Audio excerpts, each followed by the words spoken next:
So for more on this, let's bring in senior counsel for the Lawfare Project, Gerard Filitti, as well as conservative political commentator and author of Counterpunch, Floyd Brown. Thank you so much for being here, gentlemen. Gerard, we seem to be getting seeing this troubling pattern. Prosecutors opting not to pursue leads while not allowing serious charges to be brought against Hunter. Did these developments prove that they were covering for the president's son? Well, it certainly seems that these developments show a politicization within the Justice Department and the IRS that, unfortunately, while not unexpected, is devastating.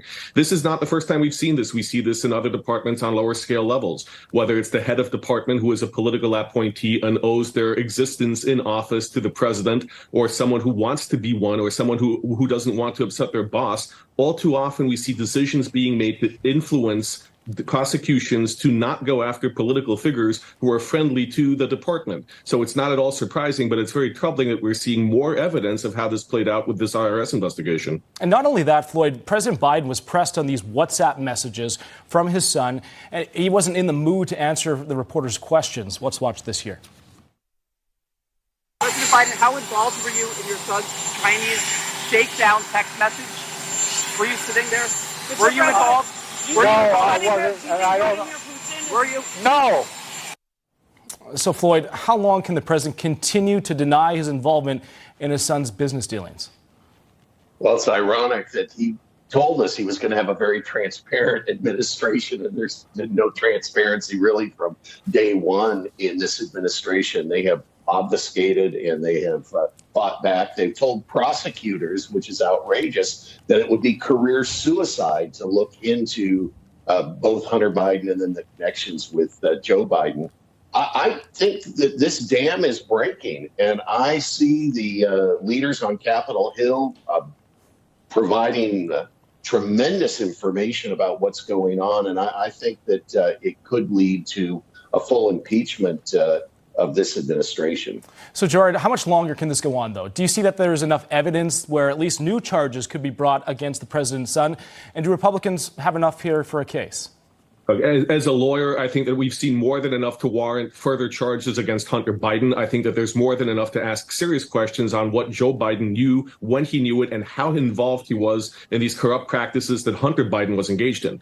The problem is, who is going to bring these charges? We cannot, at this point, trust the Justice Department. We need clean house. We need Congress to step in and make fundamental changes, perhaps start impeachment proceedings, if not against the president, then against officials at the Justice Department who have not been doing their jobs. Quite frankly, there's more than enough evidence here. There's more than enough evidence that's likely to come out. The problem is no one is pursuing this. The Justice Department is failing us. So then who takes the reins? Maybe we can look at state prosecutions of states where Hunter Biden transacted business in. But ultimately, Congress needs to step in and clean house at the Justice Department. Floyd, do you agree with that? Do you think they should clean house first and then go after the charges?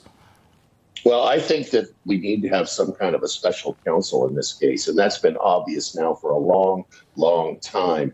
And they're in full-blown protection mode of this presidency and this president, and I see it falling apart.